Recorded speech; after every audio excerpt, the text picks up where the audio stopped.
ఒకసారి moving on to Medak situation తెలుసుకుందాం. మెదక్ ఏకంగా కేసీఆర్ ఇలాకా అంటే ఆయన ప్రాతినిధ్యం వహిస్తున్నటువంటి నియోజకవర్గం అరే జిల్లాలో ఉంది. తర్వాత ఆయన ఎక్కడైతే సిద్దిపేట సో ట్రబుల్ షూటర్గా ఉన్నటువంటి హరీష్ రావు నియోజకవర్గం అరే జిల్లాలో ఉంది.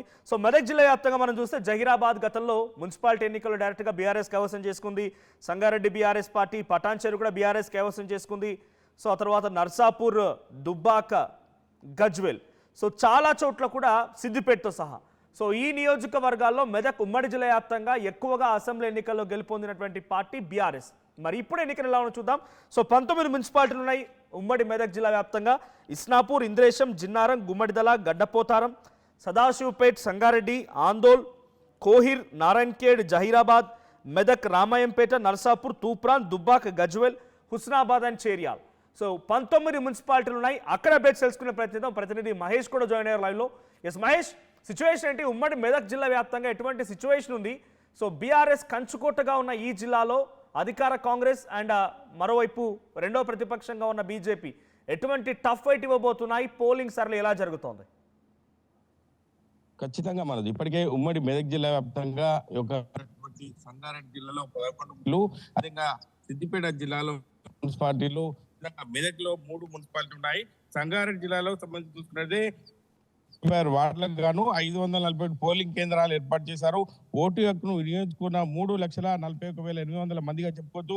ఎన్నిక సజావుగా సాగేందుకు 1,100 మంది పోలీసులు బందోబస్తు నిర్వహించారు. సమస్యాత్మక పోలింగ్ కేంద్రాలు కట్టుదిట్టంగా ఏర్పాటు చేస్తున్నారు. మనం చూస్తున్నాం, దుబ్బాక ఉన్నటువంటి మున్సిపాలిటీలో ప్రస్తుతం 4-5 వార్డులో ఉన్నాం. వీరందరూ కూడా ఓటేసి ఇప్పుడే బయటకు వస్తున్నారు. వీరందరూ ఓటేసి బయటకు వచ్చినామని చెప్పి ప్రధానంగా వేసినటువంటి ఏళ్ళు ఏదైతుందో చూపెడుతున్న పరిస్థితి. వీరందరూ కూడా ఓటేశారు. వీళ్ళే అడిగి చెప్తాం. చెప్పండి అంటే ఎట్లా ఓటేశారు, ఏం చెప్తాను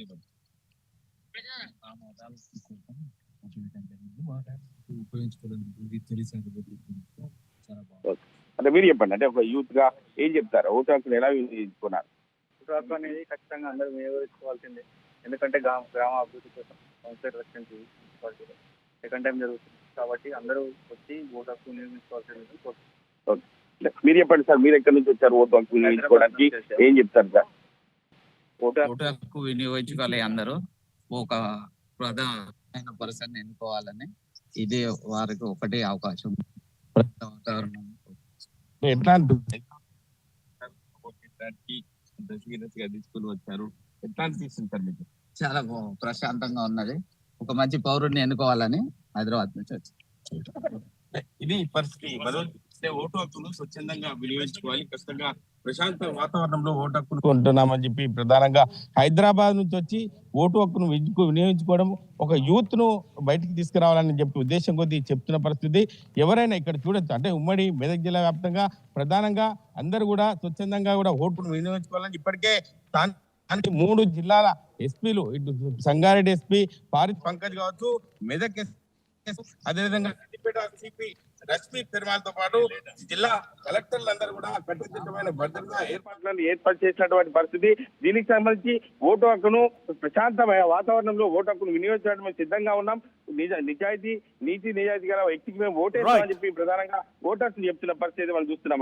thank you Mahesh, thank you for the updates. So Medak situation లా ఉంటే మాజీ ముఖ్యమంత్రి కేసీఆర్ ఇలాకాలో మెదక్ సిచ్యువేషన్ ఉంటే మరి ప్రస్తుత ముఖ్యమంత్రి రేవంత్ రెడ్డి జిల్లాకు వెళ్దాం.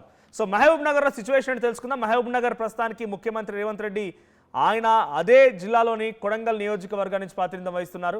సో మొన్న మహబూబ్ నగర్ ఎంపీ ఎన్నికల్లో బీజేపీ కైవసం చేసుకుంది. మరి ఇప్పుడు కాంగ్రెస్ వర్సెస్ బీజేపీ ఇంకా అలానే కొనసాగుతుందా? కరెంట్ సిచ్యువేషన్ ఏంటి? ఎన్నికల సరళిని తెలుసుకుందాం. అసలైన తొలి వెలుగు. ఫాలో వాట్సాప్ @తొలి వెలుగు official.